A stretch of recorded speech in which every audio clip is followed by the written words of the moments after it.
Yan mga sir, ito Toyota Innova ulit. Galing naman sila ni sir ng Kabuyaw. Ayan. Ang issue nito ni sir, ano, yan. Nagana siya ngayon, pero sabi kasi ni sir, pag malamig sir, no? Pag malamig, nagbi-blink yung timing belt, tapos patay lahat ng gauge. Tapos ito, magpapalit na rin si sir ng backlight kasi mahina na yung backlight ni sir. Dito madilim na.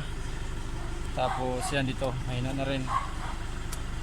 Palitan natin yan mga sir ng backlight. Tapos repair na rin natin.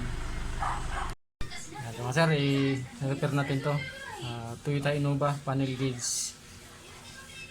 Blinking yung timing belt, tapos nagba-blackout siya pag malamig pa daw, sabi ng mayari. Yung unang andar, halimbawa patayin niya ngayon, tapos mamaya pag makalamig-lamig na yung sasakyan, pag ini-start, blackout na naman, tapos blinking yung timing belt. Galing Kabuyaw mga sir, Toyota Innova. Tapos ipapalit na rin ng backlight, sabi ng mayari.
Yan, ito na mga sir, yung yung panel gauge ng Toyota Innova na pag malamig, blackout, tapos nagbi-blink yung timing belt sir, no?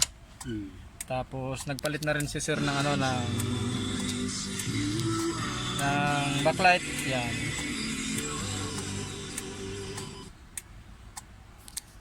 Yan, maliwanag na siya. Kanina ang dilim eh.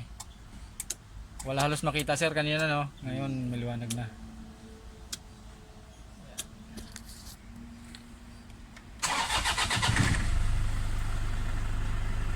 Bukas ma-prove ni sir yan kasi pag malamig daw sabi ni sir bukas umaga sir. Update man lang ako bukas sir, no? Okay, sige. Ayan, maliwanag na. Hindi na mahirapan si sir. Opo. Ayun na mga sir, maraming salamat. Galing pa sila ni sir ng Kabuyaw.